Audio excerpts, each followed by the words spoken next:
Ladies and gentlemen, the County of Passaic Board of County Commissioners meeting for March 9th, 2021 will now come to order. I have a roll call, please. County Commissioners Apter, Bartlett, Here. Best, Here. Duffy, Here. Lazare, Here. Deputy Director James, Here. Director Lepore. Here. The announcements of the open public meeting law. Ladies and gentlemen, the notice requirement of the open public meetings law has been satisfied with respect to this meeting, specifying the time, date, and location, included the annual notice, adopted the reorganization meeting, filed with the county clerk, posted in the administration building, and mailed to 2 newspapers in accordance with the provisions of the law.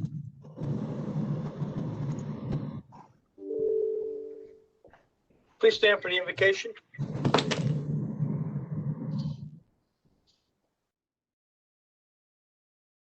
O God, who provides for thy people by thy power and rules over them in love, be gracious enough to bless thy servants, our county commissioners in this county of Passaic, that thy people may dwell in peace and safety through our Lord. Amen. Commissioner Duffy, the Pledge of Allegiance.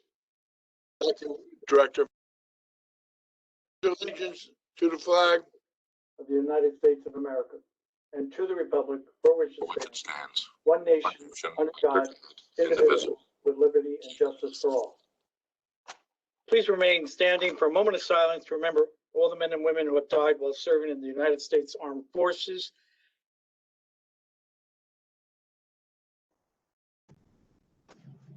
Let's also remember the 500,000 Americans who have passed due to the COVID virus. We also lost some local folks here. The daughter of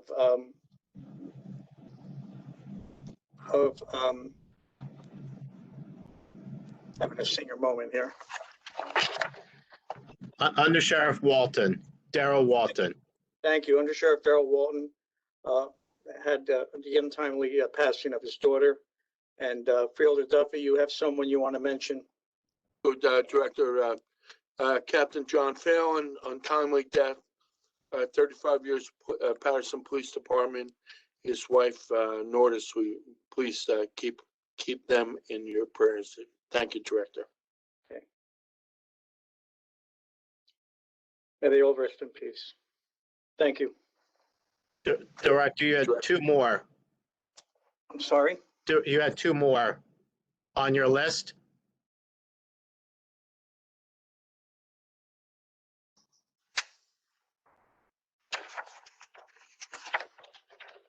You'll have to help me out on that one, Louis.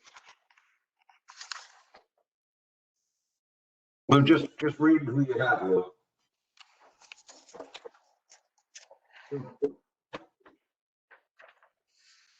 Okay. Number 2. Yes. Thank you. We also had Marie Cahill, the mother of Richard Cahill, Passaic County Director of Finance. Stacy Edmond, daughter of Steve Edmonds, our former county engineer. Please remember them in your thoughts and prayers. Thank you.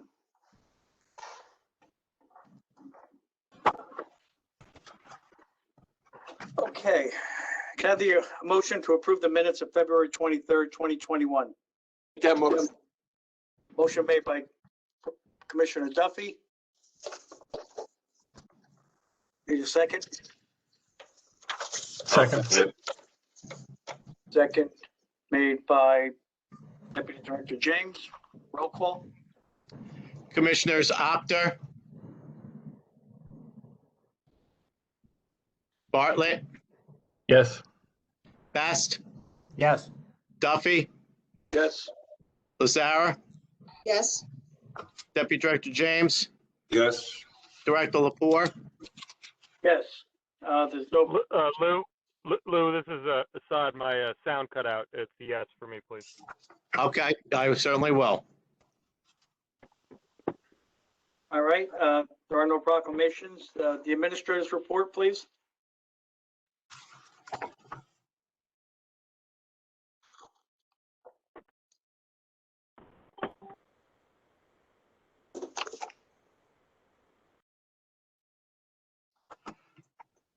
Mr. DeNova?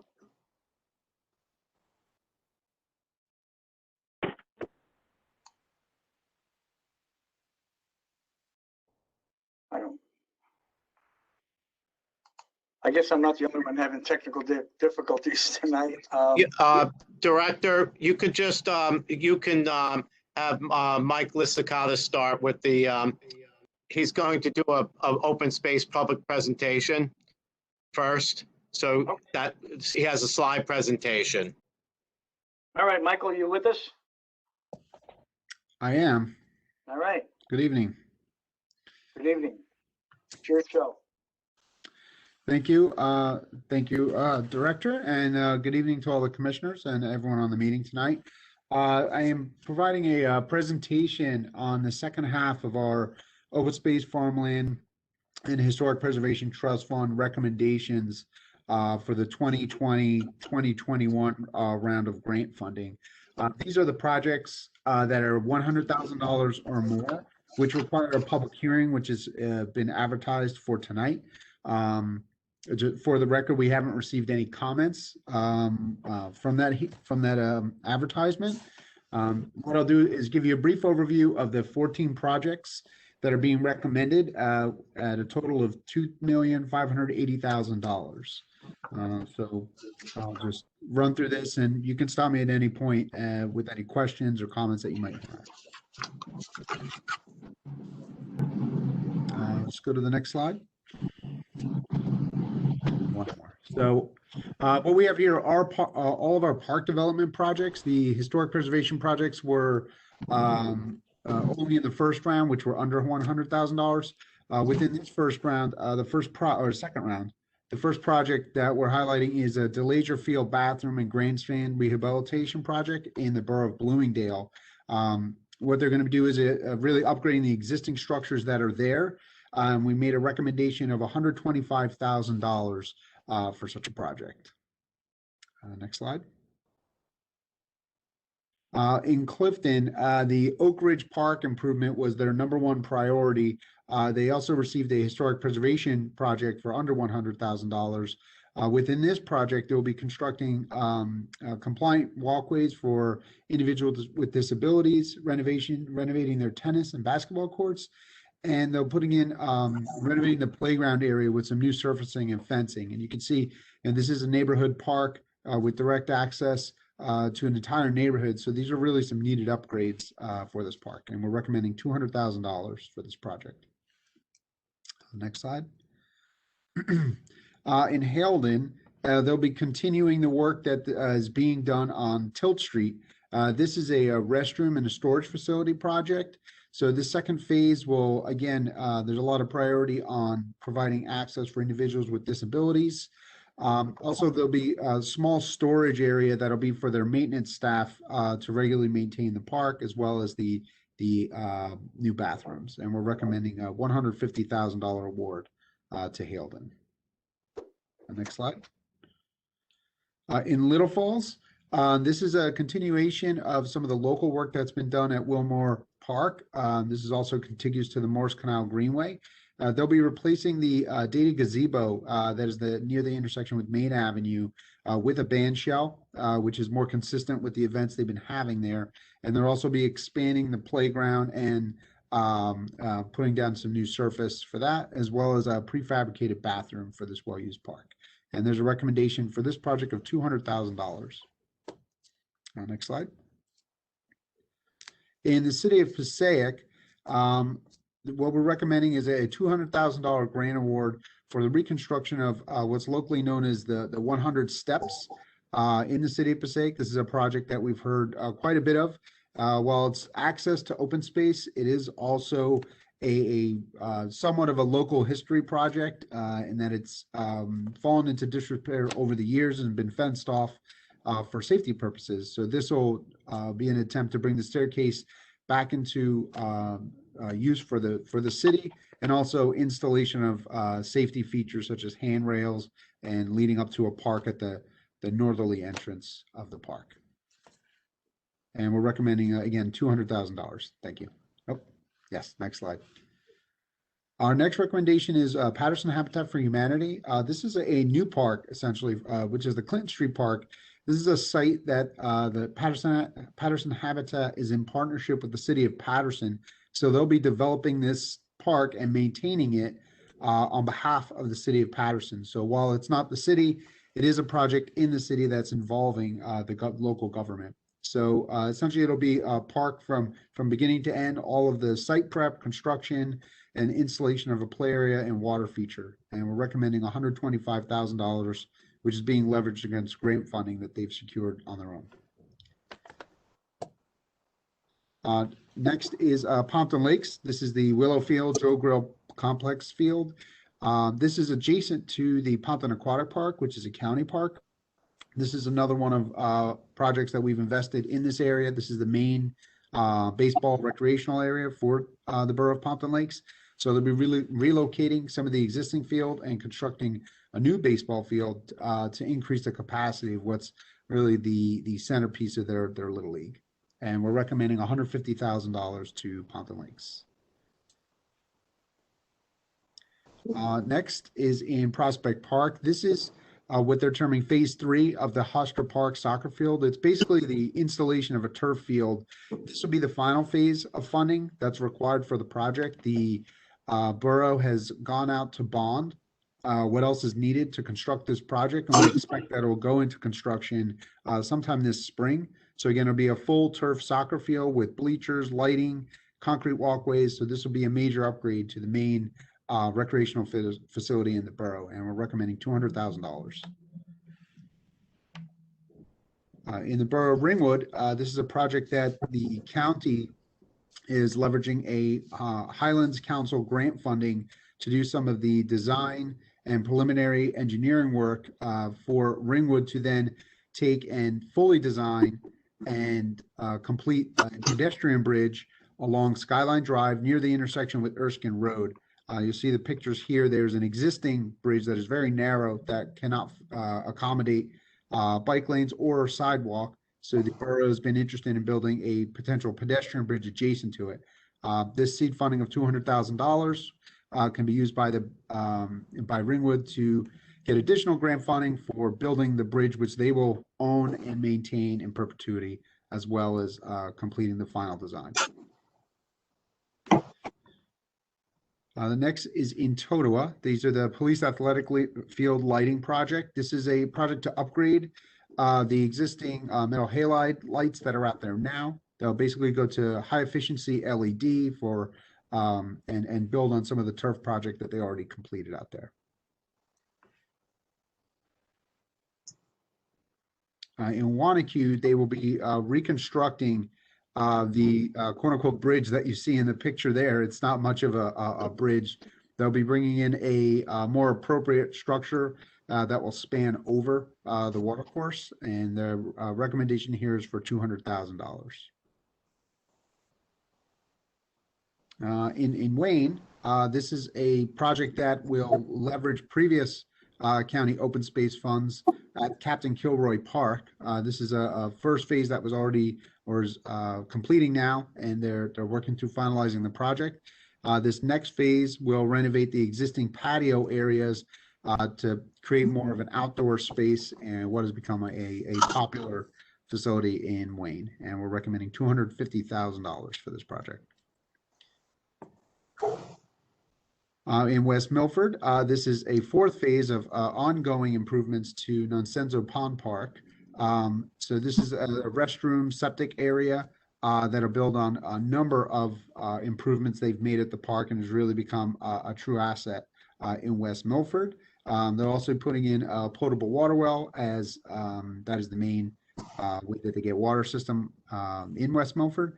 And again, the restrooms, as I mentioned, and the recommendation is $180,000. In Woodland Park, they're going to be continuing existing work at Diane Grimes Memorial Park. This will be a phase 2 to renovate some of the playground equipment and also some of the surfacing, which is, it might be a little tough to see in the image, but it's pretty worn out. So they'll be restoring that, as well as edging to hold it in, and installation of age-appropriate signs and tot lot rules and things of that nature to guide the kids and parents through the park, and the recommendation is $200,000. And that brings our total of 14 projects at $2,580,000. And I'll take any questions or comments you might have. Good job. Michael, I had a quick question. Of course. A couple of the parks that I saw that are being upgraded and redone, are any of them focused on having a blue playground for disabled kids? Like, are any of them mention that in their proposals? I'd have to look specifically into the sensory parks. I know it does come up quite often that there's elements of the playground equipment that are geared towards sensory functions and individuals with autism. So I know that's become a very big part of integrating a lot of the playground equipment now, but I can look into it specifically and get you an answer on which ones do or do not. Yeah, and like the fencing around it so the kids don't wander and whatever. I think it's something simple that they could do just to keep the kids safe. Mm-hmm. They haven't already planned for that. Correct. We'll bring it up to them so that when they go into their orders and design, they can look into it. Okay, thanks, Michael. Absolutely. Okay. Mr. Director, if I just say, I don't know if there's any other questions, but I would say that as the representative from the Board of County Commissioners on the Open Space Board, I want to thank Michael and Kelly who have done the staff work on this in an incredibly difficult year. Really, quite honestly, this was not the same process that we normally follow, and along with all the other members of the advisory board who've given their time to do it. It was a very difficult year, but I think some good choices were made. We can support some great projects again this year. There are some great projects, I have to say. They really look good. Yeah, it's also nice to see the continuity in projects that municipalities have been working with us on over the years. The improvements in Bloomingdale to the Laser Field, that was something that Mayor John Dunleavy, worked on for years, and we funded at various phases. And the fact that him having passed last year, and of course also Kathleen Karen, that we've got the continuity of that and working on the project. I think that's great. And like Assad said, great job to the entire Open Space Committee. Good job. Okay, any other comments, folks? Yeah. All right. I'll move to formalize this thing. State County Board of County Commissioners for Tuesday, March 9th, 2021. Announcement of the open public hearing law, sorry.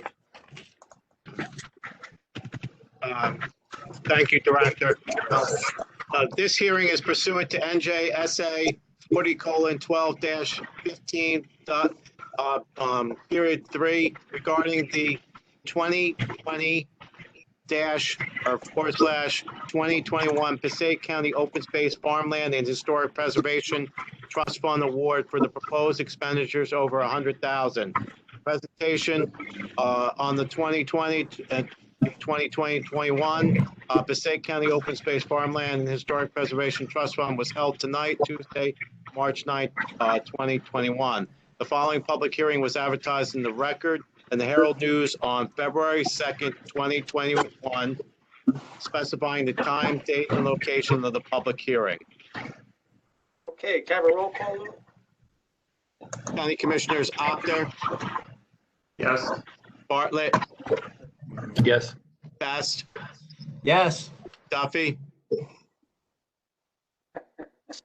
Lazara, Yes. Deputy Director James, Yes. Director Lapore. Here. Was that a vote on something, Lou? Because I didn't hear a motion. So what was that vote for? That was a roll call. That was a roll call. It's a roll call? Okay. All right, now we'll take a motion to open the public hearing on the 2021. So moved. Moved Second. by Commissioner Bartlett, I think. And Second by Commissioner Lazara. Any discussion? I apologize if I'm having trouble. I'm having technical difficulties in hearing everyone, so please bear with me. Motion roll call. to open. County Commissioners Actor, Yes. Bartlett, Yes. Best, Yes. Duffy, Lazara, Yes. Deputy Director James, Yes. Director Lapore. Yes. Does anyone present desire to be heard on the recommendations or online or on Facebook? Lou, I'll turn it over to you for direction. Okay. Robert, do we have anyone sitting waiting to talk about open space? No, it doesn't appear so. Okay. Also, for the record, we have nothing at public@Passaic.NJ.org for in reference to the open space public hearing. Also, the notice calls for people to send emails to Jesse Summer, and Jesse Summer is not in receipt of any emails.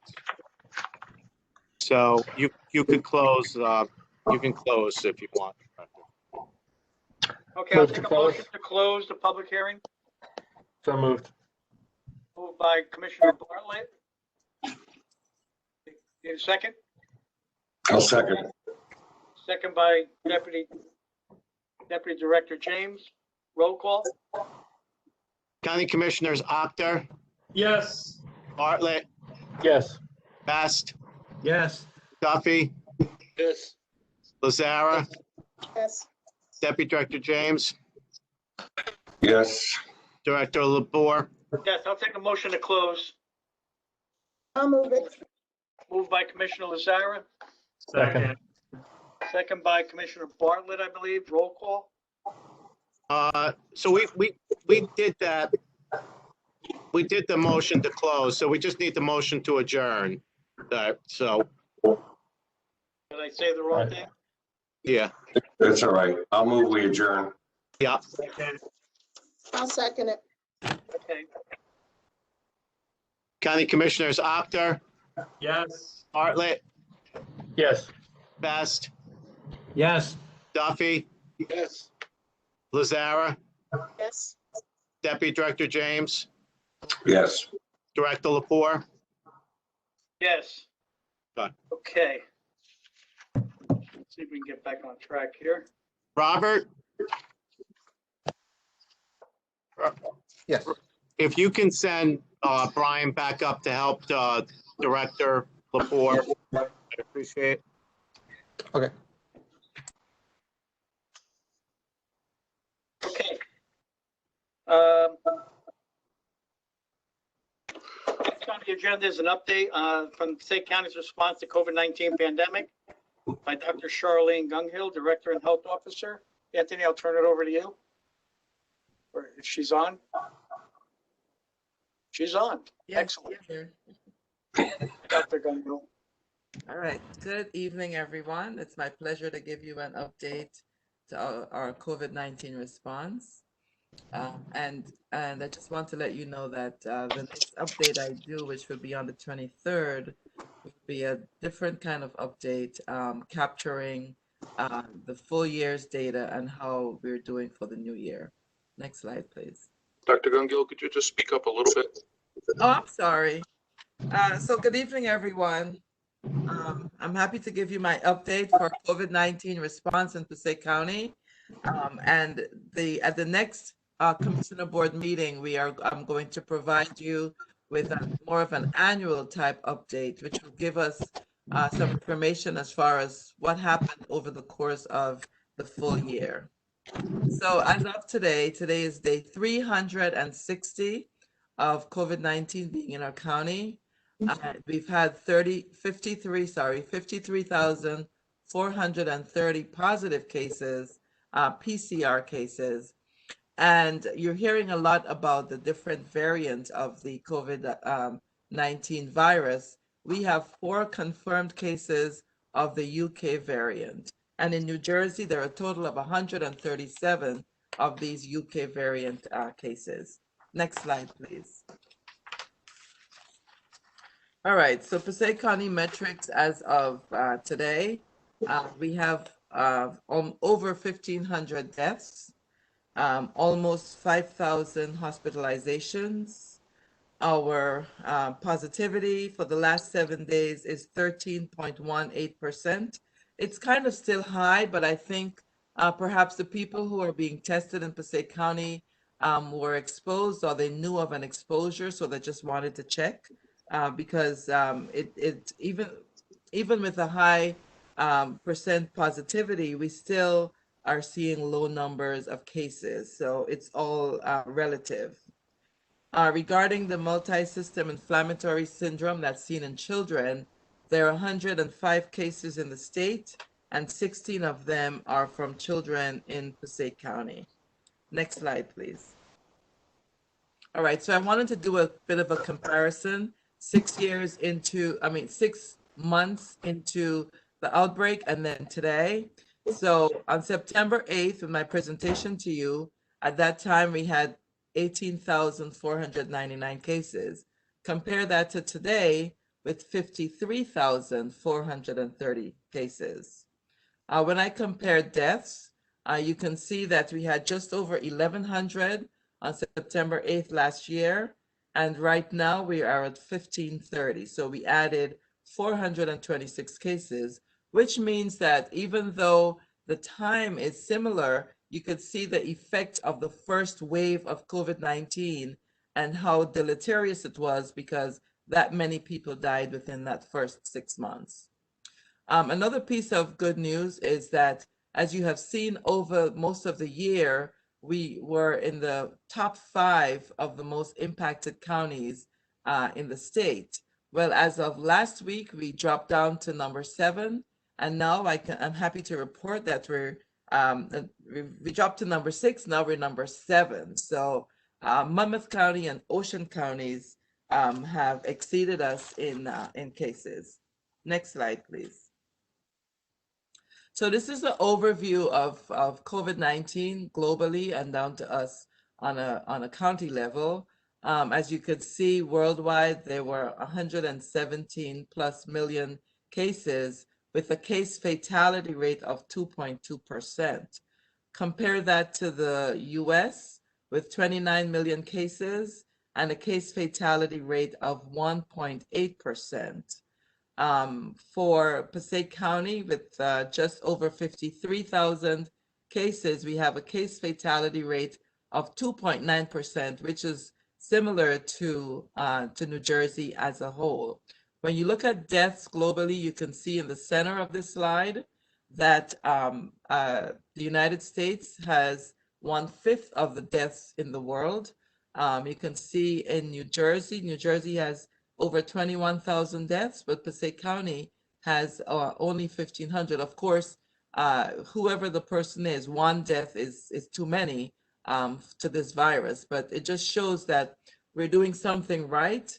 Even though we have a lot of cases, we're still seeing, the case fatality rate is an indicator, but I still think that overall we are looking better. Next slide, please. All right, so this is another way to look at the top 7 COVID-19 impacted counties.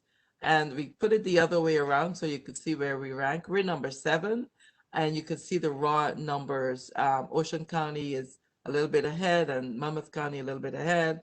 And the other 4, which have been switching places a lot. Middlesex County actually moved up. Essex and Hudson were beyond Middlesex, but they have moved up in raw number of cases. Next slide, please. All right, cumulative incidence, which I have mentioned many times.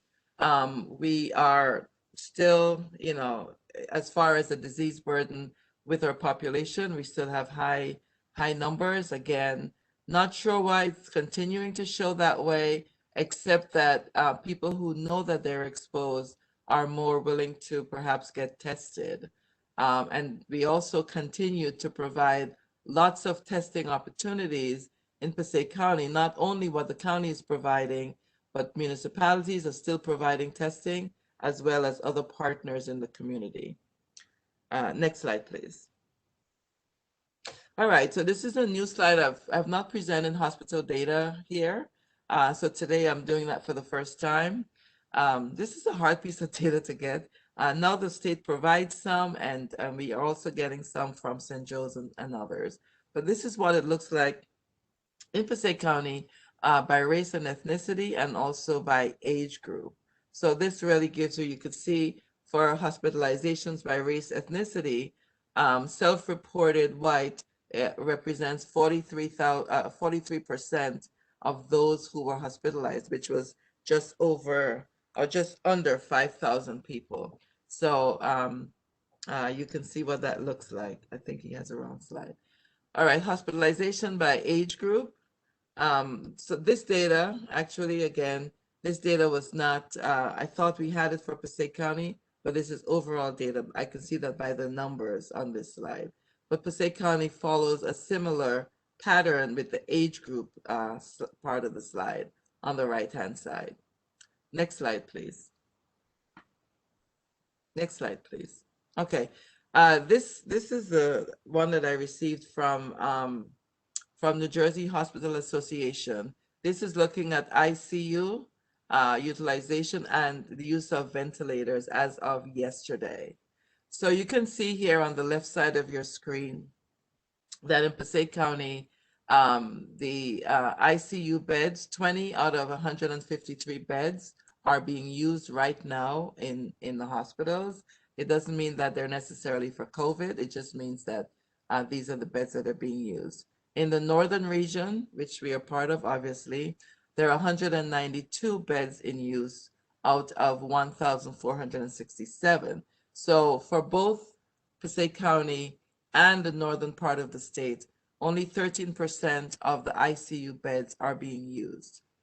And that's usually a good indicator to the to how the disease is happening in the community, and the extent to which people become sick and require hospitalization and use of ICU beds. The next slide is the one that speaks, I'm sorry, the same slide. Go back, Robert, thank you. The arrow goes to the center of this slide, which looks at ventilator availability. So in Passaic County, 58% of ventilators are still available.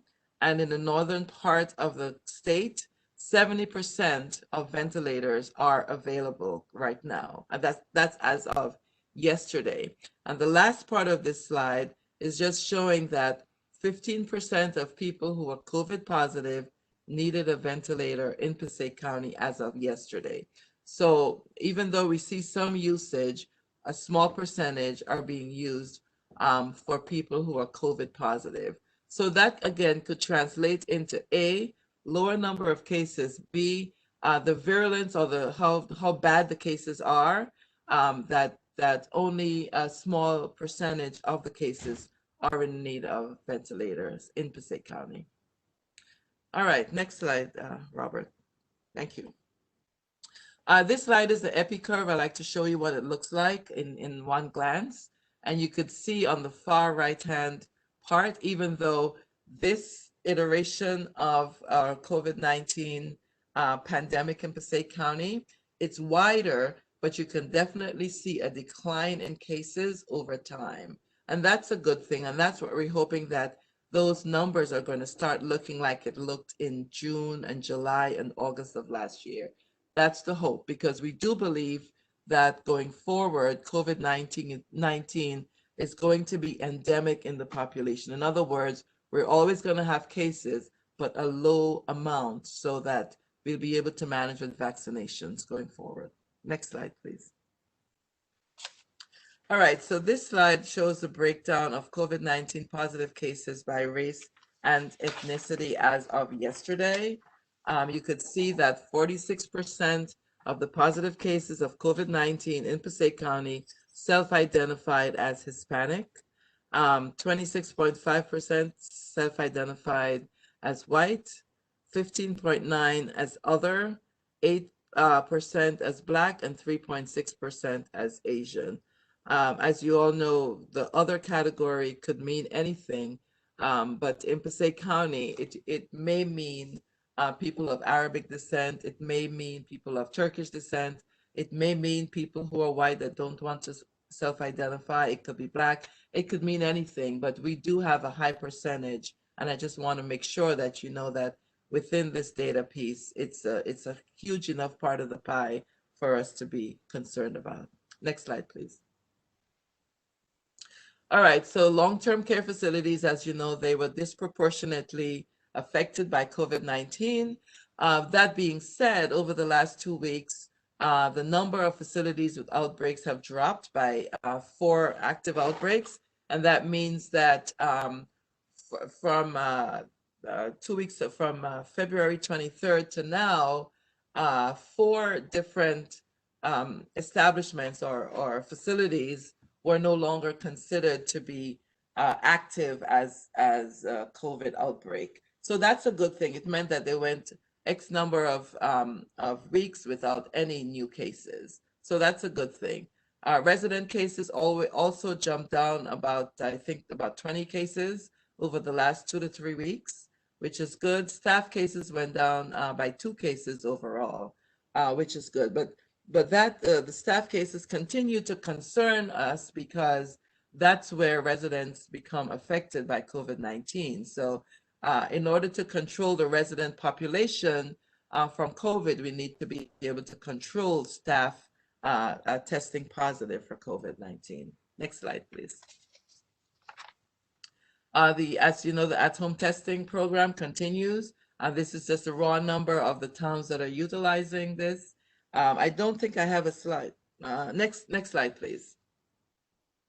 So about 25,000 requests for at-home tests have been required or requested. And this is what it looks like in terms of when we've seen high utilization. So right now, the utilization is down, which, you know, perhaps means that people have exhausted their requests, or it could also mean that people are becoming vaccinated, so they're not as concerned as they may have been in the past. Next slide, please. Before I do the vaccination, I just wanted to say that the, what is it called? The mobile testing continues, and we have tested about 44,000 people. Those numbers have also gone down, and it could mean anything again. It could mean that, you know, people are confident that they're protected. It could mean that they're tired of going back and forth getting tested. It could mean any number of things, but the vaccination program will also tell us some more about what's going on in the population. So the vaccination program. As of yesterday, 113,407 doses of COVID-19 vaccines were administered to residents of Passaic County.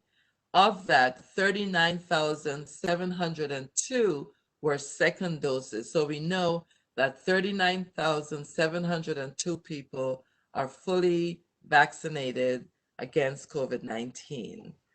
Regarding our clinic, the one that's run by Passaic County, we have administered just under 35,000 vaccines so far. And actually, as of today, we probably have hit about, we probably are doing, because it's not over yet, about 1,800 vaccines today.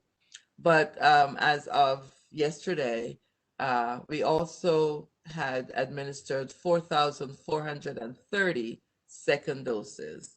So we're responsible for just under 4,500 people being fully vaccinated against COVID-19. Next slide, please. All right, so I have some data today, again, new data from Clifton, Passaic City, and the city of Paterson regarding their vaccination programs. I don't have a lot of breakdown, but this is sufficient for right now. Clifton has vaccinated, has administered 4,613 vaccines. Of that, 1,612 are second doses. The city of Passaic, 1,591 doses.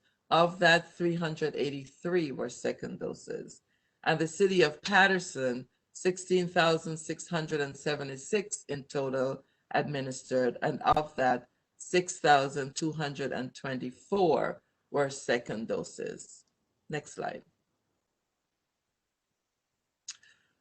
Okay, so what does that look like in terms of, are we getting to where we want to go? So This slide represents Passaic County clinics, our clinic at Modell's, and what we did at Totowa and what we did in Wanacue combined. So these were administered at our clinics. And so the left part of the slide, Mr. DeNova, is represents the raw administration of doses, and the right side of the slide shows the percentage of their populations that are protected. So, and that's a really good indicator, because on the one hand, on the left slide, it shows that from our clinics, over 2,000 Wayne residents got vaccinated. But on the right hand, it shows that for what we have administered, 3.7% of their population received at least one dose from our clinic from Wayne Township. Okay. And you can see that for Haledon, for example, on the left part of the slide, 638 doses were administered by our clinics to Haledon residents. But on the right part of the slide, it represents 7.5% of the population of Haledon, which shows that we're on our way to, getting the residents vaccinated. Now, remember, this is only from the clinics that are run by Passaic County. I do not have the data for the clinics that are run anywhere else, and I do not have the data for the hospital vaccinations of our residents. That's something that we're trying to get from the State Department of Health, and they're debating whether they should give it to municipal level or zip code level. So we're having this conversation almost every day. But I'll provide you with what we do, and when I'm able to get information regarding the cumulative information for the county, I will provide that to you as well. Next slide, please. All right, so who is getting vaccinated at our clinic? And actually, this is for all the clinics in Passaic County. So we see 58% of the people who are being vaccinated in Passaic County residents are female. Compare that to 42% being male. When you look at race and ethnicity, you can see that 49% of the people who are vaccinated in our clinic are self-identify as white. Again, 17% as unknown and 16% as other. So that's about 33% of our population for whom they do not self-identify, or they choose not to self-identify. But that being said, it's worth it to say that the Hispanic Latinx population has increased their vaccination. From the last time I provided this data to you, it was 9%. It went up 1 percentage point to 10%. The Black population remained steady at 3%. The Asian population went up to 5%. So we're actually getting some more data. I know the state is working on taking that down, the other and the unknown down some more. Again, for us, 33%, we do know that we have populations that do not identify with any of the options listed. So that could skew our data. Next slide, please. All right, so what does that mean? That means, remember I said at the beginning of this that we have a goal in Passaic County to vaccinate 267,000 adult residents. So right now, as of yesterday, we have vaccinated or administered 39,702, which represents about 14% of our goal. And that is from all sources. And now we're going to start to see the data from the Johnson & Johnson vaccine, which I'm sure is going to make a big difference because it's a one-shot deal, no pun intended. So this is what it looks like, and I'm looking forward to seeing that green part improve every week, every 2 weeks when we get together. Next slide, please. All right, so this slide just speaks a little bit about vaccine eligibility, because that just is ongoing with what has changed, what has not changed. And as you know, the pre-K to 12 educators and the childcare workers were supposed to start next Monday, but they were actually pulled into current vaccine eligibility. The others, the transportation workers, etc., still remain on target for March 15th, which is next Monday. So now we do have the ability to vaccinate teachers and other staff that are student facing in the school system. Next slide, please. All right, so this question comes up a lot about, if I'm pregnant or have a weakened immune system or breastfeeding. Again, the most important thing for an individual to do is to speak to their own healthcare provider who has the knowledge of their risk factors and could guide them accordingly. Next slide, please. This is something that people ask all the time. Where can I get vaccinated? Who is doing vaccinations? This slide speaks to the public health response to vaccines in the communities that have received approval from DOH and CDC to do these vaccinations. Next slide, please. And as usual, I end on health education. We still need to distance ourselves, wear a mask, get tested, wash our hands. And now we can say, if you qualify, if you're eligible, get vaccinated. Thanks, and I'll take any questions. Thank you very much, Dr. Gunghill. I have a couple questions. Early in your presentation, you talked about the variants increasing in the state of New Jersey, or did you mean Passaic County? In the state of New Jersey, there are 137 of the UK variants. In Passaic County, we only have 4. But the 137, are they clustered anywhere, or is it just pretty much throughout the state? It's throughout the state. I believe 16 counties are now affected. So, I believe the most cases are seen in Ocean County. Yes. I did ask them at a couple of calls ago if there were any similarities, what kind of trends are they seeing?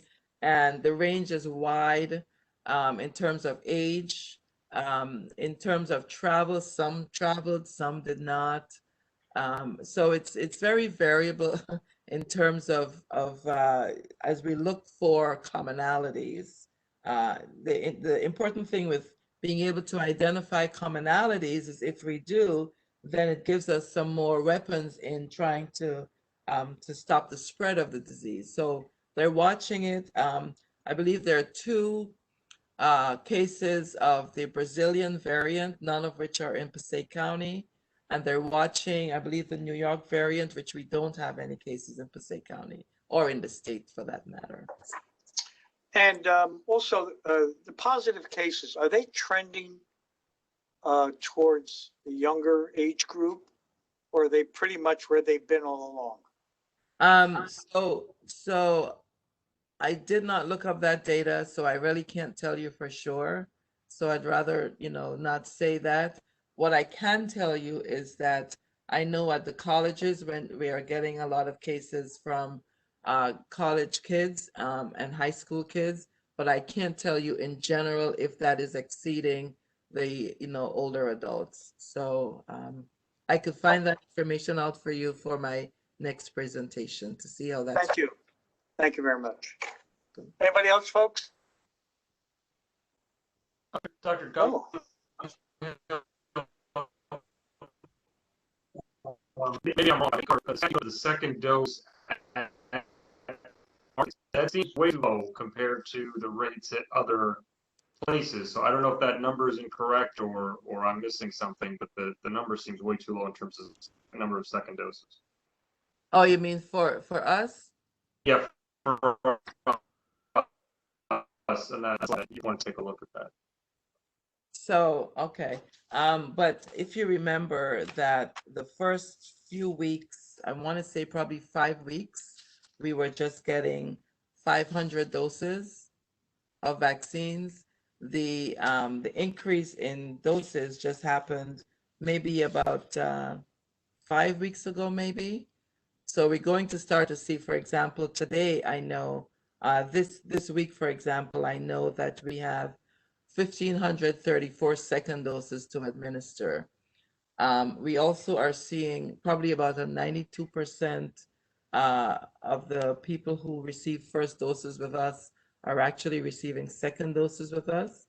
But I think on that slide you're referring to, there might have been a disclaimer in the bottom because we continue to, to look at that data and refine it because the system of uploading Excel spreadsheets into NJIS is fraught with a lot of issues. And it just becomes a nightmare, really, to try to get that data in and to get it in a timely fashion by the end of the day on Saturday for that week. So, but I'll look and see. I don't doubt it. And I know and I'm very grateful to you. And I know we all are for the fact that you take the time to put this together for us on top of everything else. And the numbers, unfortunately, across the state and Passaic County and Paterson, it's very hard to delineate these properly because you don't know always the source is fully correct. So I appreciate that fully. But I just wanted to make sure you took a look at that because if that is the case, then we may have a problem in our clinics. But I don't think that's the case. I think we're about the same as any other.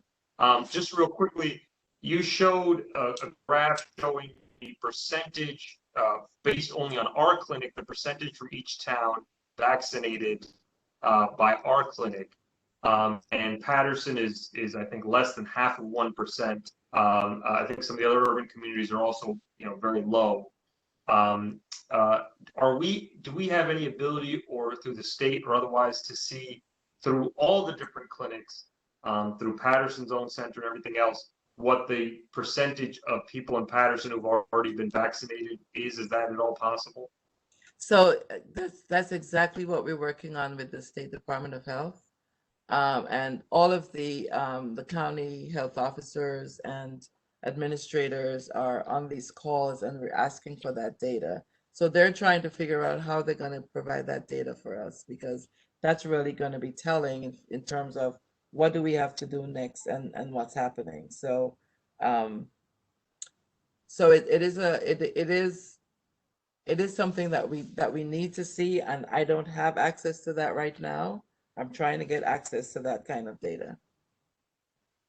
Thank you so much, Dr. Gunhill. Okay,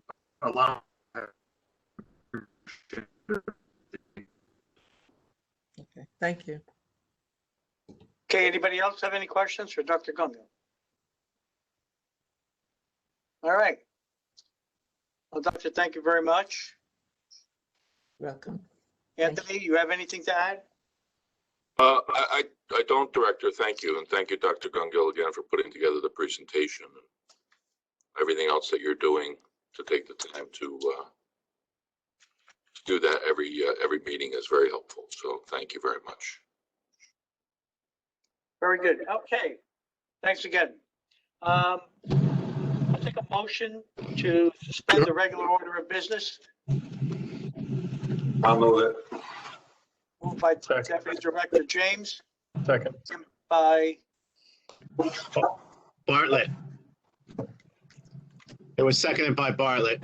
okay, roll call.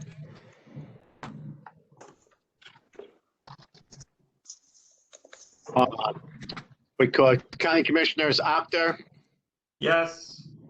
Bartlett, Yes. Best, Yes. Duffy, Yes. Lazare, Yes. Deputy Director James, Yes. Director Lapore. Yes. Director, through you, tonight, I thought it would be helpful since we do have the public hearing that I'm just going to do an abbreviated version of my PowerPoint presentation, just so that if there are members of the public who may want to speak on the budget, that we have given them a brief overview. So I'll go through it as quickly as possible. It's shortened. Okay. Okay. Next slide, Robert.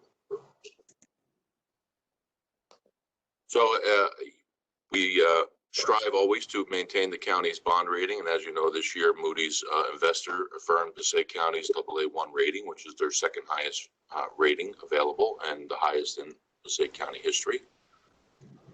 Next slide, Robert. Of course, the big news is that for the third year in a row and the fourth time out of the last 5 years, the county tax levy shows no increase. Clearly, that's important in any year, but we certainly thought it important in a year where so many of the residents of Passaic County are struggling with the pandemic and unemployment being what it is. Next slide.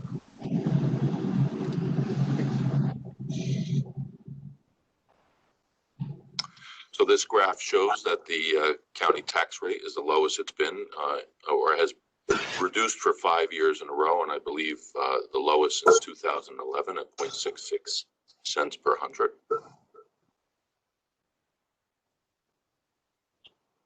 So on the revenue side, you'll see that there were some revenues that were affected, mostly the sheriff's revenues as it pertains to foreclosures. As you know, there's a moratorium on foreclosures.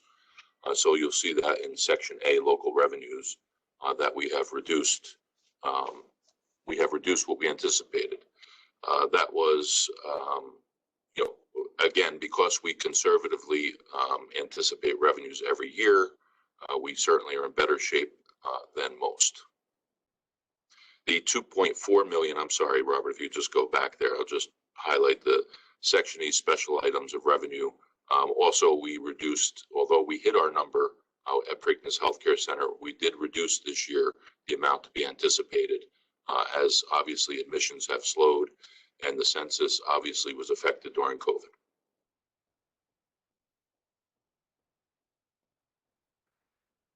So on the appropriation side, you'll see because we have a reduction in revenues, but we also have the same reduction in appropriations. The largest being our insurance line item, which was reduced by $8.3 million. As I said a month ago in introduction, we changed this year from Horizon Blue Cross Blue Shield to an Aetna network managed by Meritain as our third-party administrator. They have done a great job administering the plan as written, and it has clearly paid some benefits. And we've also seen a reduction in our jail budget as well, and debt service took a little dip this year as well. Again, I want to thank all of the constitutional officers, our sheriff, our county clerk, our surrogate, the prosecutor's office. They've all done a great job over the years in being good partners, as well as all the department heads for their cooperation in managing their budgets and managing them well. Next slide, Robert. Okay, well, there you go. That was just the, we have continued to increase fund balance over the years, and we've increased it 194% over the last 7 years. And you'll see that our surplus number is $85 million this year. I know in the past, many times we would be questioned of how much surplus is enough. And we kind of shrug our shoulders and say, we really don't know. I think what this pandemic taught all of us is there probably could be never enough. And that one of the reasons that we were able to do everything that we were able to do prior to knowing we were going to get CARES funding was that we had significant reserves to guide us through the pandemic. Next slide, Robert. And then, of course, along with surplus, you have trust funds, which we have significantly increased. This slide shows a comparison from 2017-19 and where we ended in 2020 on workers' compensation, health benefits, liability trust. We're in a great position to deal with anything that may come along in terms of unforeseen things. The snow removal, which, as you may recall, prior to the CARES funding, the initial round of CARES funding, the state allowed governments to tap into the snow removal trust fund to pay for some of those expenses. We subsequently replenished that once we got the CARES funding. But if we did not have that, which I can tell you prior to 2015, we didn't have much at all. And you'll see in 2017, we had less than $800,000. Accumulated absences, unemployment compensation, the old county pension fund. So if you take our total fund balance along with our total reserves, with our trust funds, I'm sorry, we have $166 million in cash in the bank, which again, the best position that Passaic County has ever been. You can go to the next slide, Robert. Thank you. All of the projects that we completed or near completion during 2020, despite COVID. Some of it was challenging, but we were able to complete it. The rehabilitation of the courthouse annex project, which is beautiful. And one of these days we'll get everybody there and we'll actually do a ribbon cutting, but it turned out to be beautiful. It's an historic building that's going to serve the needs of the judiciary very well. Next, Robert. Our new DPW building in Wayne, which with all the snow this year, we put it to good test and it's working out well. And Kenny, our road supervisor, and all of his men have done a great job in not only setting it up, but have done just a great job with snow removal. And clearly having this building and having our mechanics be able to work in conditions that are suitable certainly has not only been great for morale, but it's also been great for efficiencies in operation. Mr. DeNova, I just want to plug in as well. Kenny, his men and women. I know when you said men, you meant both, but it is, Women's History Month. We just had International Women's Day, so I do want to give a shout out to all of the women who work in our road department and throughout the entire county of Passaic. So I just put. Thank you, Commissioner, and I meant no disrespect, but thank you very much. Replacement of the Morristown Road culvert up in West Milford. Next, Robert, you could go through these quicker, Robert, if you want. Our energy savings program, all of our LED lighting, as well as replacing boilers and other HVAC items. Our 2019 road resurfacing program. Our improvements to Gophelbrook Park, the south of Diamond Bridge Avenue. We completed the 2 ball fields, the new playground, which we opened up this year. Renovations of the bathroom, making them ADA accessible. And also the extension of the parking lot by the new turf field. Of course, I think the gem and the jewel of the year was the opening of Dundee Island in the city of Passaic, our first new park in the county system in over 50 years. It's a beautiful park. It's being used tremendously. It's getting great reviews from everyone, and it's something that I know you all are very proud of, and the county of Passaic should, if you haven't gone down there, the residents of the county of Passaic should take a ride down there because it really is a spectacular park. We have begun elevator renovations throughout the county in multiple phases. We're completing our first phase, which is the parking garage and the Board of Social Services, and we'll be moving on to the courthouses next. Our art center at the John J. Ray House. The landscape project that we completed the art center, and now we've probably 90% completed the landscape project, and it was put on hold with the winter weather. There's still some work left to be done, and we are just about completed at the Highlands Preserve athletic fields, which really is another spectacular transformation up in West Milford.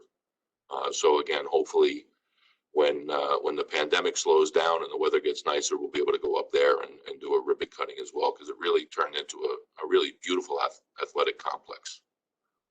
We continue to identify shared services, our youth detention center, our agreement with Bergen County with our consumer affairs department, our public health services in Haledon, Wanacue, Woodland Park, and West Milford. And I have heard from a number of those towns how fortunate they are and feel that they have signed on with the county health department, and particularly Dr. Gungill and her staff, and what a great job they've done. And so they're tickled pink that they have made that move to the county health department, and we are going to be talking with at least 3 other towns about the possibility of them moving to the county health department as well. Some information technology agreements with the city of Passaic, Borough of Pompton Lakes, Wanacue Board of Education, and the Borough of Woodland Park. We have taken over operations of both Wayne and Clifton museums in a shared service. We have a fueling agreement with Prospect Park and West Milford, and actually West Milford, we buy gas from them. So rather than having to take our trucks and cars off the road in West Milford to drive down to, which at the time was the closest Pompton Lakes, we made an agreement with West Milford, and we actually buy gas from them, which again makes certainly plowing snow more efficient, that we don't have to take our trucks off the road to go refuel. And then in the borough of Hawthorne, we have an agreement where they do their own brining. So as they brine their borough roads, they also brine county roads, and we reimburse them for the cost of that brine. And that's worked out very well. Next slide, Robert. All right, and then we always like to talk about our rich history and bright future, some of the projects that we have in store for 2021. As you know, the replacement of the Fairlawn Avenue Bridge, which connects Fairlawn to Route 20 in Paterson, a long overdue project, and that project has been awarded and is underway.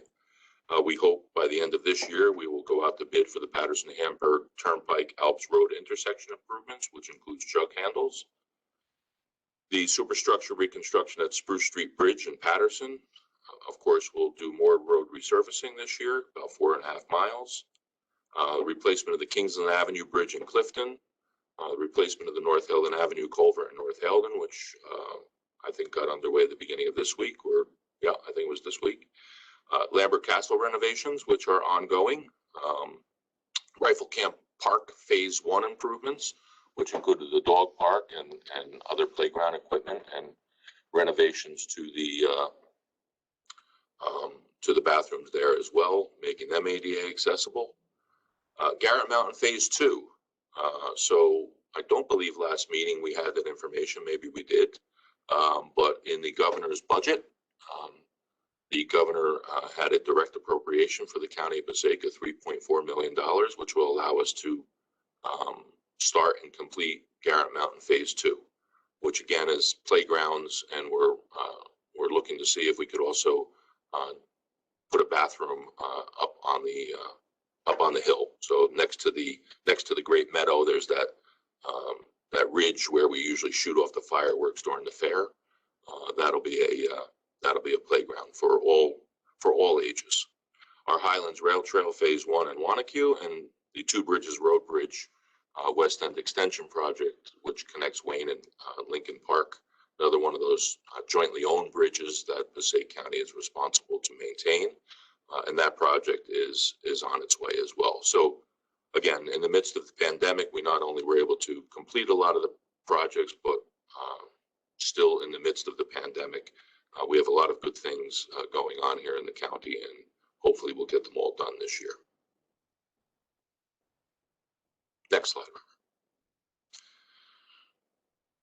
So one of the slides that I think really shows where Passaic County is going is the equalized value of all of its municipalities, and you'll see this comparison from 2015 to 2020, and every single municipality has seen positive increase in their equalized value. The three that I have highlighted there with the arrows, Passaic, Paterson, and Prospect Park, are the three highest. And again, I think that shows that Passaic County is a place where people want to come, want to do business, want to live and want to work. Next slide, Robert. And that's all that I have. I don't know if there's any questions from the commissioners, but I thought it would be a good idea just to go through that briefly. So if anyone does have any questions during the public portion, they would have some information. If there are no questions from the commissioners, what I would ask is, obviously, as you know, Rich Cahill, our Director of Finance, his mom passed away, so he's not on this call with us. But our auditor, Steve Wilcox. And Steve, the first order under budget matters is the public hearing on the CAP resolution. And if you could just talk a little bit about exactly what the CAP resolution is and why it's important that we do it, I'd appreciate that. Sure, Mr. Administrator. That is, that's a resolution that is passed every single year that allows us to build up our CAP base greater than whatever the percentage is that's set by the state For 2021, the percentage of increase allowed is 1%. But you do this resolution, which ironically is an ordinance in municipalities, and is treated like an ordinance because while it's a resolution, it gets published and you have a public hearing on it.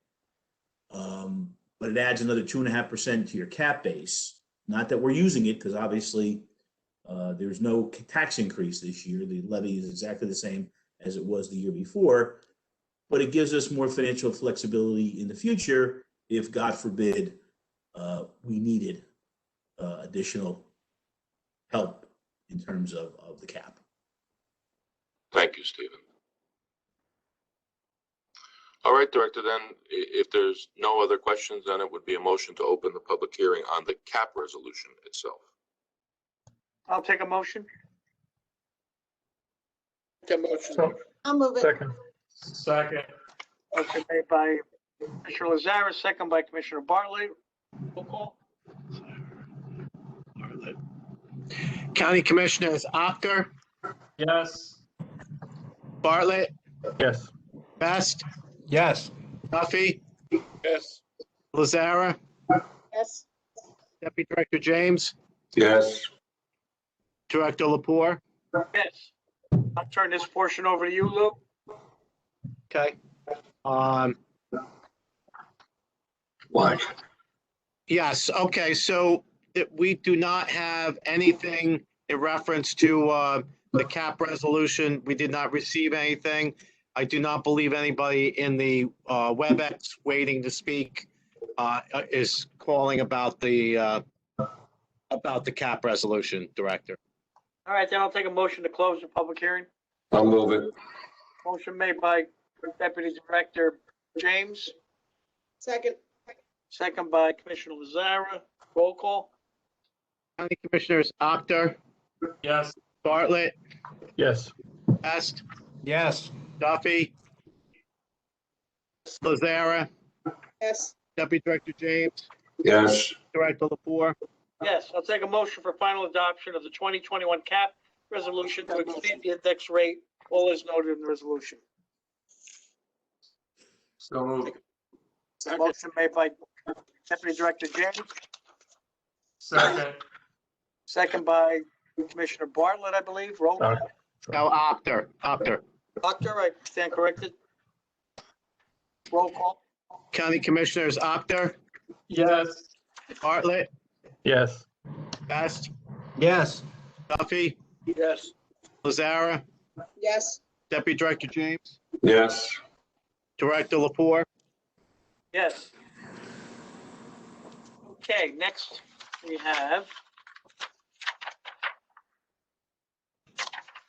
motion to open the public hearing on the 2021 Passaic County budget introduced on February 9th, 2021. I'll move it. Motion made by Deputy Director James, Second. second by Commissioner Bartlett, I believe. Roll call. County Commissioners Actor, Yes. Bartlett, Yes. Best, Yes. Duffy, Yes. Lazara, Yes. Deputy Director James, Yes. Director Lapore. Yes. Does anyone present desire to be heard on the 2021 Passaic County budget? I will turn it over to you, Lou. Okay. Trying to get confirmation from Jay Cohen if he wants to speak about the budget or in the regular oral portion. And he did respond to my chat.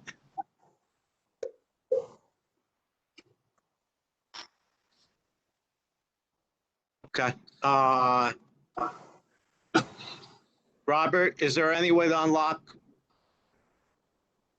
Jay Cohen? Yes, I can unmute him if you'd like. Unmute. Jay is on. He's unmuted. Hello? Okay. Hi, Jay, Yes, did you want to speak during the budget part? it was a budget question. Okay, that I wrote. go ahead, you have 3 minutes. All right, basically, I asked that the commissioners consider, and first of all, I said I was very appreciative of the commissioners and the administrators in their budget that it did not increase anything for the Passaic County residents. But I did ask that they consider very carefully any amount of monies that they appropriate in this budget to the Passaic County Community, Passaic Voc Tech School. I was concerned, and I appreciate what Commissioners Actor and Best said when the presentation was made, that the both the community college and the Voc Tech School would build a building and do all sorts of things, and that would involve monies that would have to be bonded. I think it's important that we recognize, the commissioners recognize, that they don't just represent the VOTEC schools. They represent all the schools in the county of Passaic. It was interesting that recently, just a few days ago, Passaic Valley High School, the superintendent resigned, and one of the questions there was the impact that the VOTEC school had on Passaic Valley, the school that wasn't mentioned previously. My concern is that we are going to create the biggest school in the state of New Jersey at the expense of a lot of the other high schools in the county. I implore you, before you make any budgetary decisions, and I know there's something in the budget for bonding of the community college. I support the community college, by the way. There has to be other ways of increasing the community college than tying it into Passaic County VOTEC. I think it's important that you create an independent committee to find out what the impact of the VOTEC school has had on all of the high schools in the county. Remember, you represent all of the county, not just the school. Thank you. Okay, thank you, Jay. Anybody else?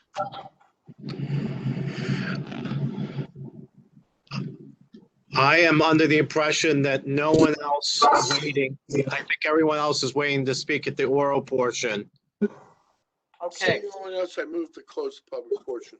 Motion made by Commissioner Duffy, second made by Second. Director James. Roll call. County Commissioner Actor, Yes. Bartlett, Best,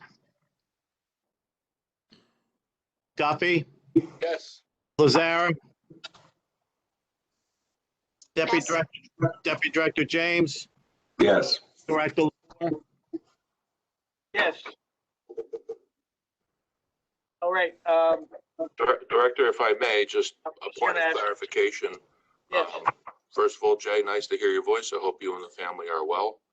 There are no appropriations in this budget relative to the expansion project that we had, I guess about a month or so ago, had the presentation on. The two line items in the budget are annual appropriations to both of the schools, the county college and the vocational school. I will tell you that on the vocational school side, that is a minimum amount that we are required to appropriate every year. So there is no flexibility. That number has stayed flat. I want to say maybe for the last 10 years. At least. Maybe longer, right, Steve? I'd have to go back and look. But, to Jay's direct question on monies in this budget, there are no monies in this budget that deal with the presentation that we heard a month or so ago on the potential new project. Okay. Thank you, Anthony. I'll take a motion to adopt the 2021 Passaic County budget. I'll move it. Motion made by Deputy Director James, second by Sandy. Sandy. Lazara. Commissioner Lazara.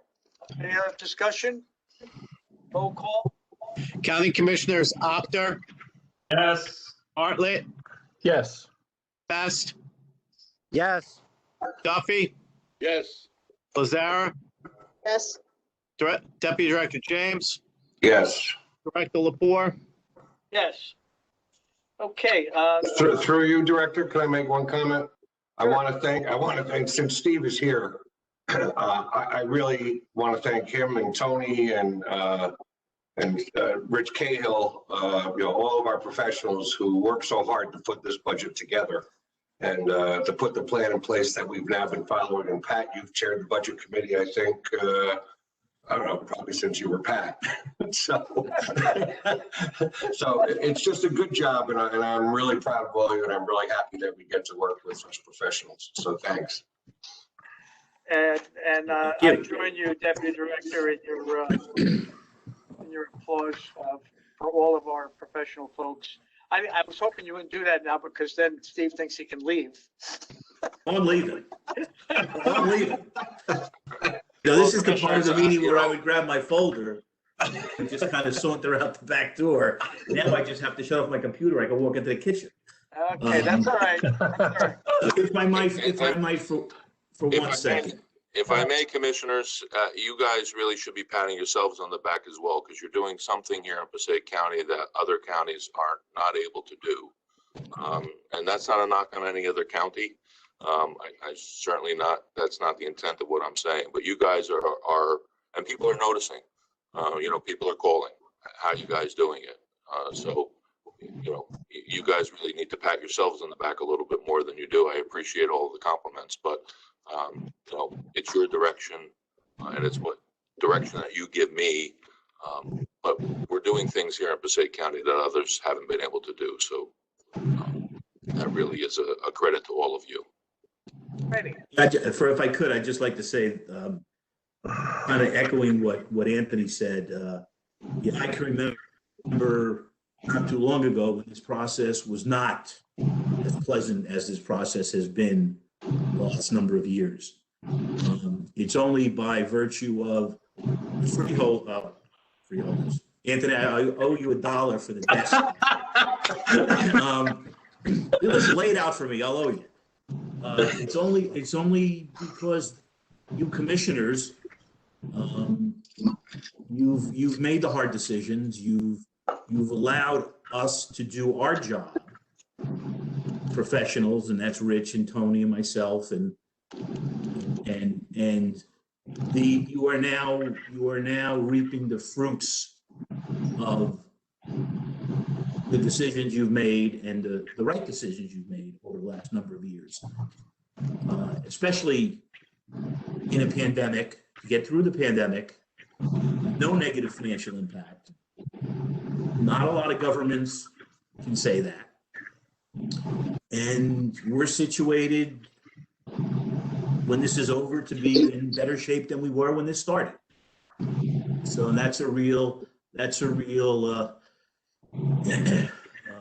plus, and it just means that the elected officials have done their job in allowing us to do our job, and that doesn't always happen.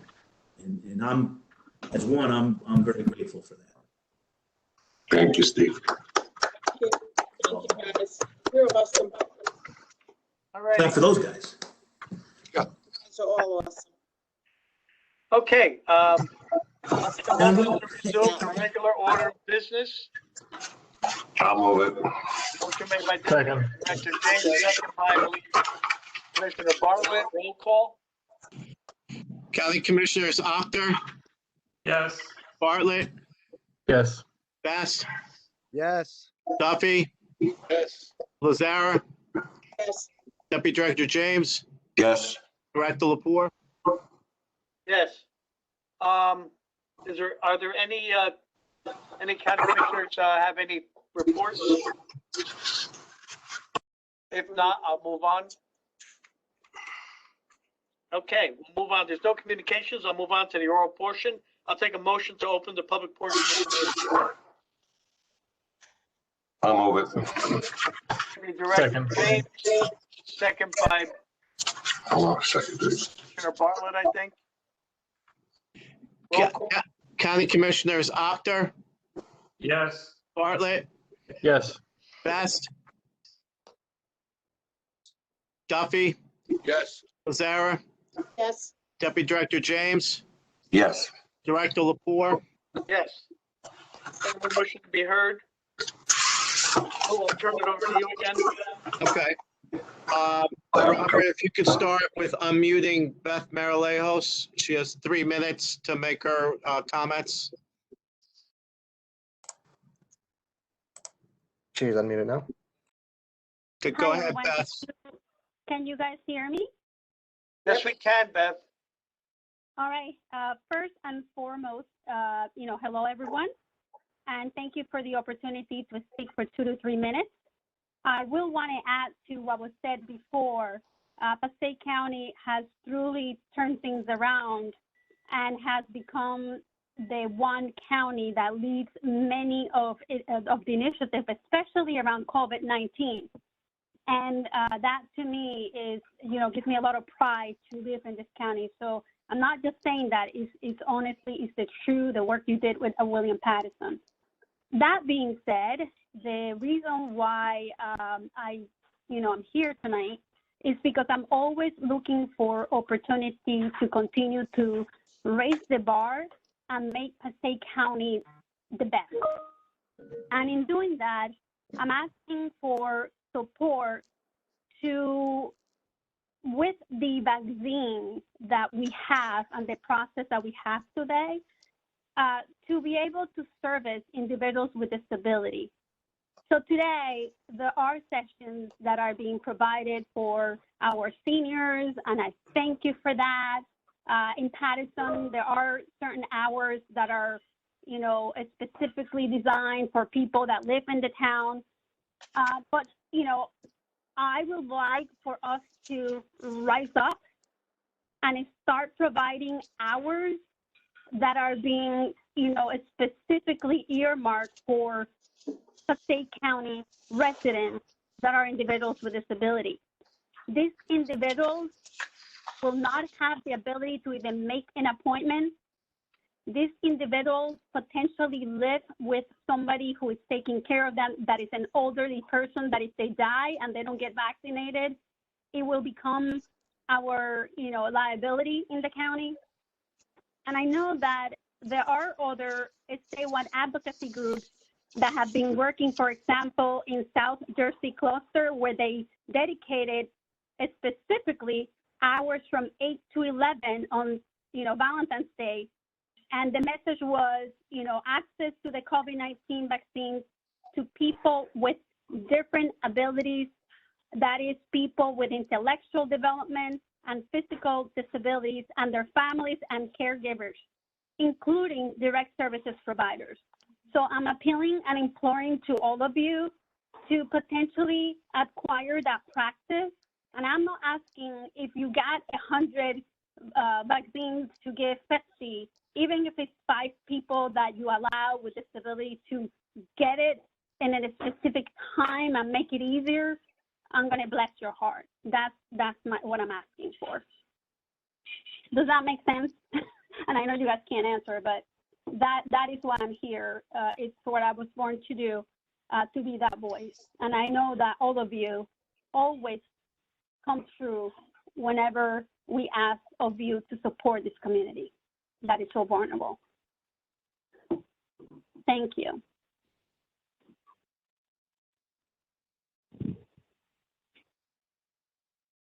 Pat, I cannot hear you. I don't know why. You're muted, Pat. Thank you again. Been having issues all night. Thank you for your time and your comment, Beth. Lou, anyone else? Daniel Ortega. Could you unmute Daniel Ortega, please, Robert? Daniel's unmuted. Mr. Ortega, do you want us to read your letter, or do you want to make comments? It would be best if you read the letter. I'm having some issues back here with the sound. Okay. We're gonna mute you now, and we'll read the letter.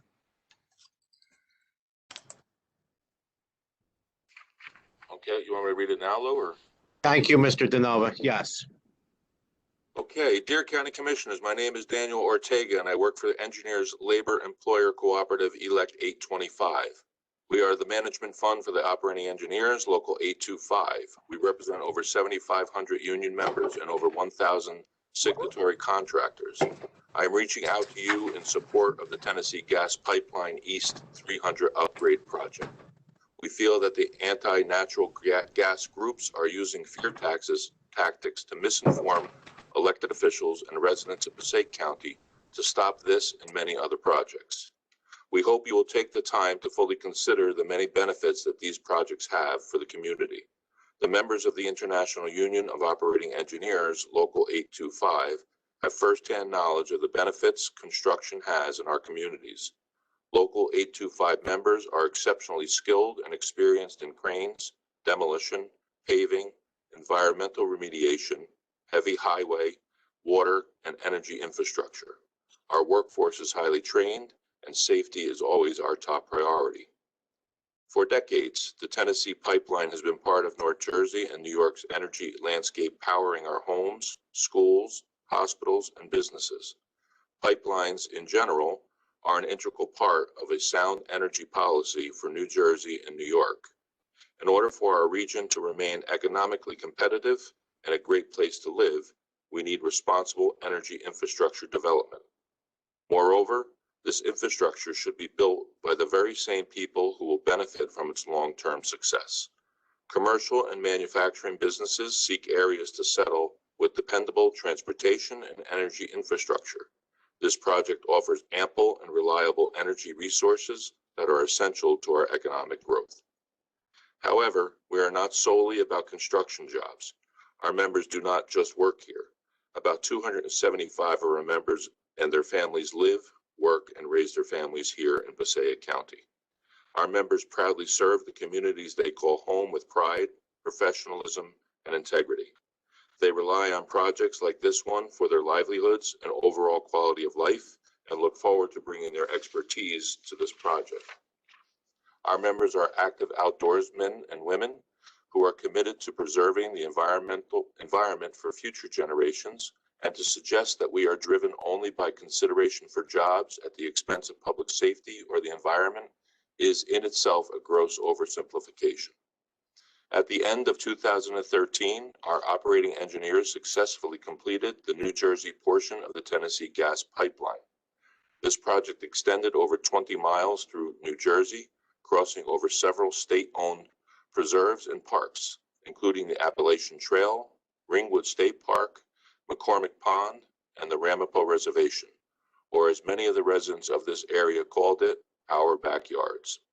This proposal is designed in the anticipation of the region's energy goals and will serve as a bridge to our renewable energy future. As we move towards renewables, we will need natural gas to fill in the gaps of wind and solar production. This project is a perfect example of the type of construction that is important to our organization and members. We believe that opposition to this project is based on fear rather than facts and unfairly targets the Tennessee Pipeline.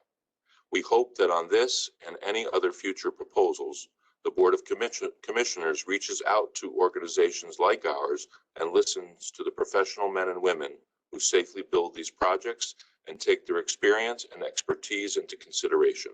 We strongly care about this project and respectfully ask that you vote no on agenda item number 47 and help move this project forward. Thank you very much. Daniel Ortega, Community Affairs, Engineers Labor Employer Cooperative. Okay.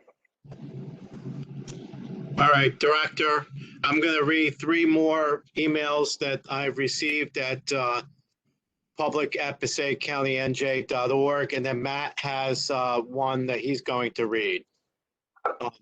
This one comes from Roger Agnoli from West Milford. The Tennessee Pipeline compressor turbines in West Milford would not only make an environmental disaster, but be a potential for more serious issues in these 60-year-old pipes, and are allowed to have their internal pressure raised.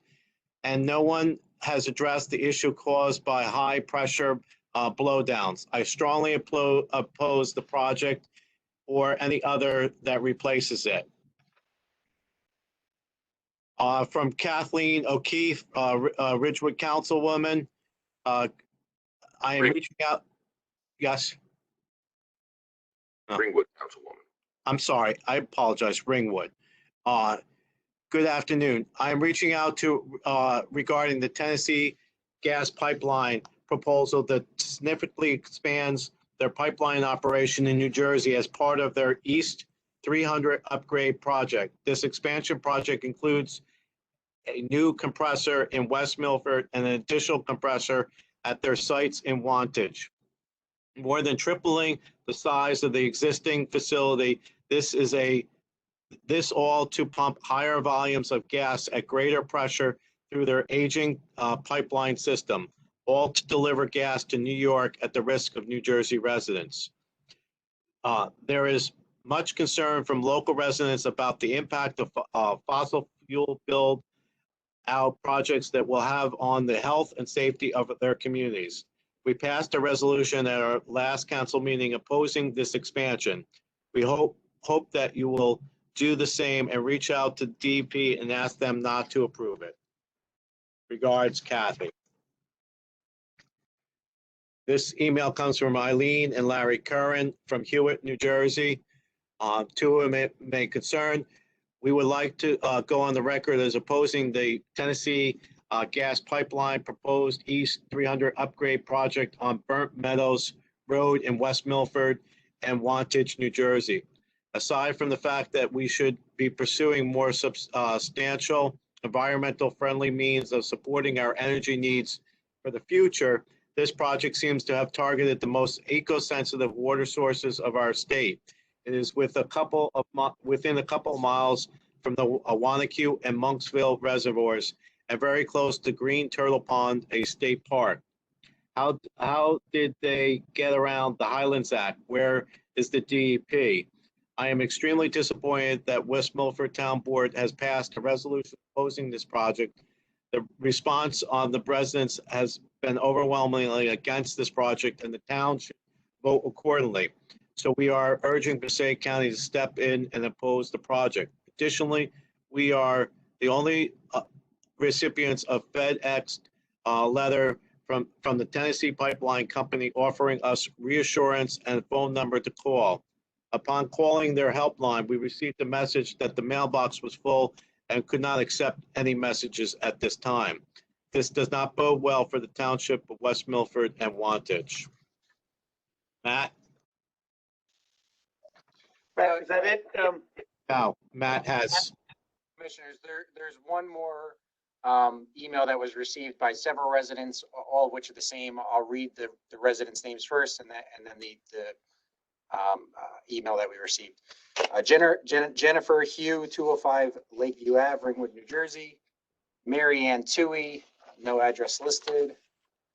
Donald Larkin, no address listed. Jim Martin, 46 Marcia Road, Ringwood, New Jersey. Paula Tedesco, 95 Upper Lakeview Ave, Ringwood, New Jersey.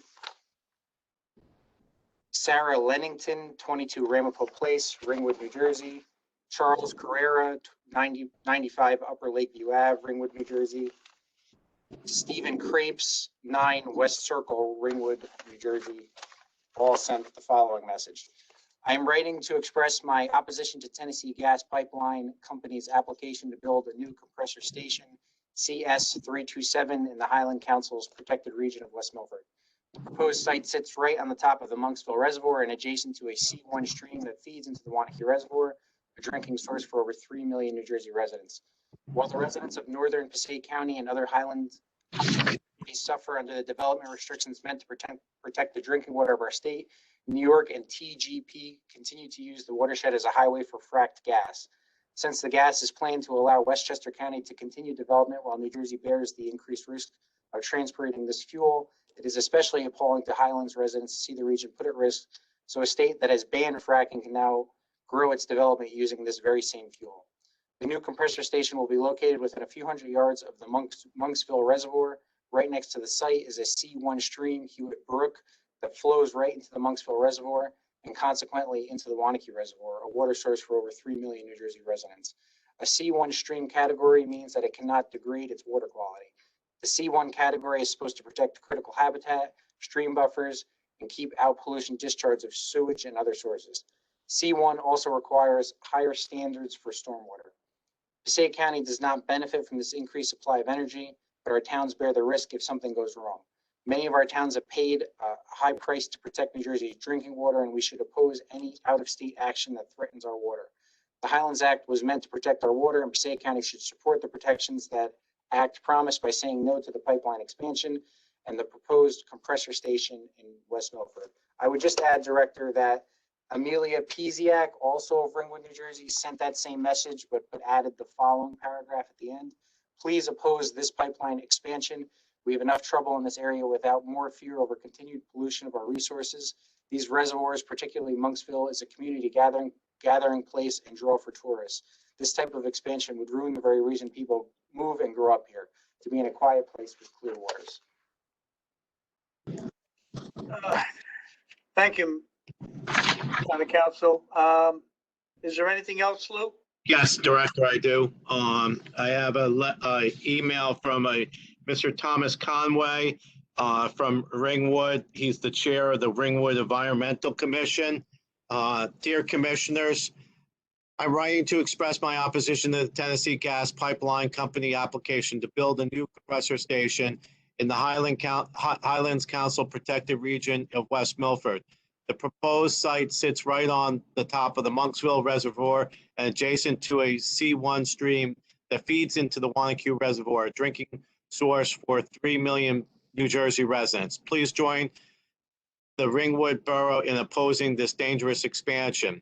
While the residents of northern Passaic County and other Highlands communities suffer under development restrictions meant to protect the drinking water of our state, New York and the TGP continue to use the watershed as a highway for fracked gas. Since the gas is planned to allow Westchester County to continue development while New Jersey bears the increased risk of transporting this fuel, is especially appalling to Highlands residents to see their region put at risk. So a state that has banned fracking can grow its development using the very same fuel. The Highlands has already allowed this to proceed under exemption number 11, which is the routine maintenance and operations, rehabilitation, preservation, reconstruction, repair, and upgrade of public utilities lines, right of way, or systems by a public utility, provided that the activity is consistent with the goals and purposes of the Highland Act. It's hard to fathom how an upgrade from the fracked gas line to feed a state that will not allow this environmentally harmful practices is consistent with the goals and purposes of the Highlands Act. Instead, it appears that an exemption designed to make sure that existing residents could receive proper utilities is being exploited to turn the Highlands region into a dangerous energy superhighway. If we do not stop this expansion now, when will it end? The new compressor station will be located within a few hundred yards of the Monksville Reservoir. Right next to the site is a C1 stream, Hewitt Brook, that flows right into the Monksville Reservoir and consequently into the Wanacue Reservoir, a water source for 3 million New Jersey residents. A C1 stream category means that it cannot degrade its water quality. The C1 category is supposed to protect critical habitat, stream buffers, keep our pollution discharge and sewage and other sources. C1 also requires higher standard for stormwater. Across the Highlands, we have already seen TGB break its promise by failing to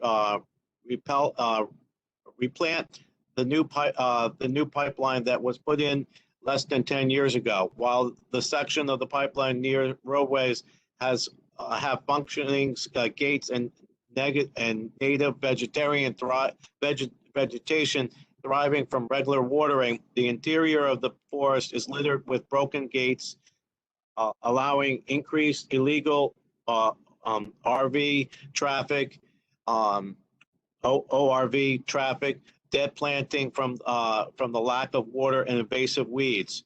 In some areas, it is so bad that they have to spray pesticides. TGB's 300 line project completed in November 2011 seriously damaged Lake Lookover in Hewitt and Barefoot waters in West Milford, including the situation and disruption of waterways through mudslides, increased flooding, and impacts to drinking water wells. West Milford and neighboring towns use a mix of professional police and volunteer first responders. It is not clear how these volunteers will be trained to assist in the event of a severe incident. Response time will be critical to keep any breach of the site from compromising the reservoir.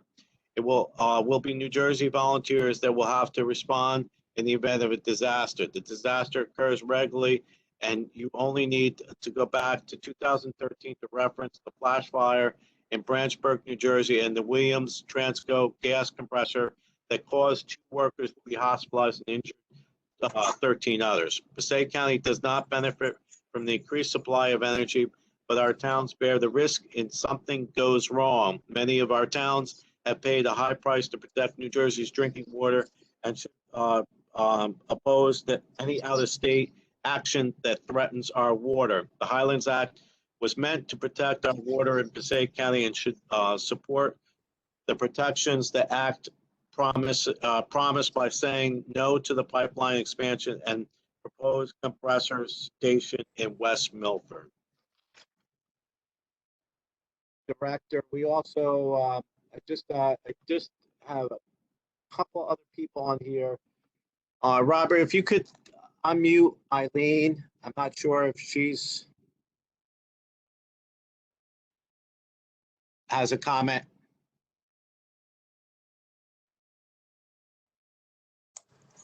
I am not seeing an Eileen in the attendee list. Okay, then maybe I need to refresh then. Okay. Oh, I'm sorry. She just appeared for me. I will unmute Eileen. Lou, Vera Lazar did write a chat. I don't know if that needs to be read into the record. Okay, all right. All right, I will read that into the record. Eileen, do you have comments or you're just here to? I'm just here to, can you hear me? I'm just here to Yes. support what I said. And I wanted you to know that I am listening in. I'm kind of new to these procedures, but I just wanted to tell you that I'm here, listening, rooting for the opposition. Thank you. Thank you, Eileen. Okay. Robert, Margaret Wood.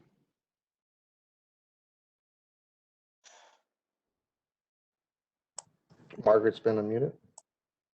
Margaret, do you have any comments? Margaret?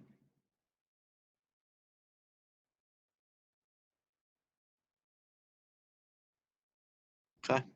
I don't hear Margaret, so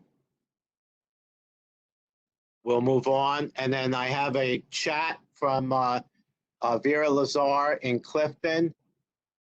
This is not a time to invest in fossil fuels, increase fracked gas. Please oppose this pipeline expansion. Thank you, Vera Lazar, Clifton. And Director, I believe that is all that we have. Okay, I'll take a motion to close the public portion. Make that motion. Motion made by Commissioner Duffy, second by Commissioner Octor. Roll call. County Commissioners Octor, Yes. Bartlett, Yes. Best, Duffy, Yes. Lazar, Deputy Director James, Director Lepore. Yes. Just so for everyone's information, I'm going to pull resolution number 47, which has been the topic of discussion this evening in the public portion. All right. Moving on to the Director, if I could just follow up on that. So Sure. Today we received an email from the mayor of West Milford. As you know, West Milford has taken no formal action either way on this topic. Tennessee Gas has offered to do a public hearing in West Milford on March 22nd, where the public will be able to ask questions and get some answers. So I think, waiting for West Milford and waiting for that hearing to flush out any other issues, it would be wise to hold off on us passing this resolution and waiting to see what happens there. Right. I don't think you're saying one way or the other, right? It's not that we're pulling it because we're not opposed. It's just giving the system and the process more time to flush itself out. Very good. Commissioner Duffy, I agree with that. Okay. Anybody else? All right, moving on to the consent agenda. I have 5 late starters from County Council's office and 1 amendment. County Council is looking to amend, I'm sorry. I'm looking, hey guys, if you can, folks, if you can mute yourself. I can hear all kinds of stuff going on here. I don't know if it's my computer or yours. Okay. County Council is seeking to amend Resolution 010 on the board's March 9th agenda to include the fully executed business entity disclosure certificate from Part D advisors. So that will be an amendment. Also, the late starters include 061, a resolution amending the resolution R2020-0175, authorizing the purchase of vehicles for the Buildings and Grounds Department pursuant to NJSA 48:11-10, etc. 062, a resolution authorizing an award of contract to Precision Motor Works Incorporated for motor pumps inspection, overhaul, rewind, and repair services at various Passaic County facilities pursuant to NJSA 48:11-10. 063, a resolution authorizing the award of contract to Ace Security Incorporated of Haledon, New Jersey for catalog percentage discounts for door locks, hardware, and locksmith services as per bid SB-21-009 and pursuant to NJSA 40A:11-1, etc. 064, resolution authorizing the award of contract for calendar year 2021 to Passaic and Clifton Drive Yourself D/B/A/Hertz rental for the Passaic County truck rental for operational use for Buildings and Grounds Department pursuant to NJSA 48:11-12. 065, a resolution authorizing a contract modification for outstanding invoices owed to Passaic and Clifton Drive Yourself D/B/A/Hertz rental for services provided in 2020 through the truck rental food distribution to Passaic County residents during the COVID-19 pandemic pursuant to NJSA 48:11-12. Those are the 5 late starters and 1 amendment. Any questions for County Council?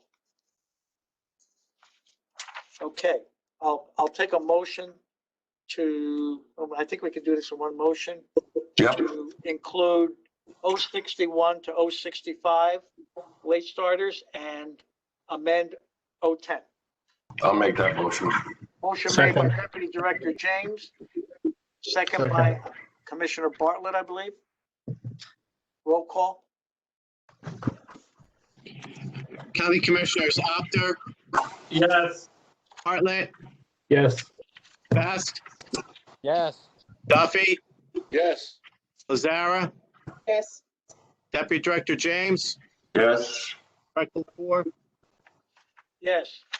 Under new business, I'll take a motion on the personnel agenda. Director. We have Yes. to approve the consent agenda. So Yeah, I'll move the consent agenda as amended and added. I'll second it. Motion made by Deputy Director James, second by Commissioner Lazara. It's been a tough night. Roll call. I would have a lot of unhappy people if we didn't do that. County Commissioners Apter, Yes. Bartlett, Yes. Best, Duffy, Yes. Lazara, Yes.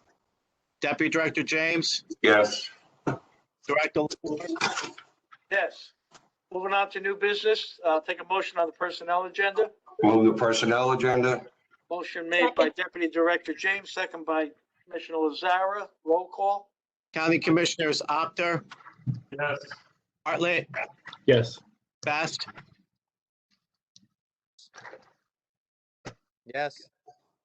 Duffy, Yes. Lazara, Yes. Deputy Director James, Yes. Director LaFleur. Yes. Motion on the bills.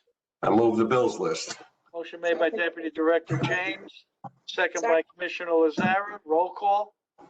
County Commissioners Apter, Yes. Bartlett, Yes. Best, Yes. Duffy,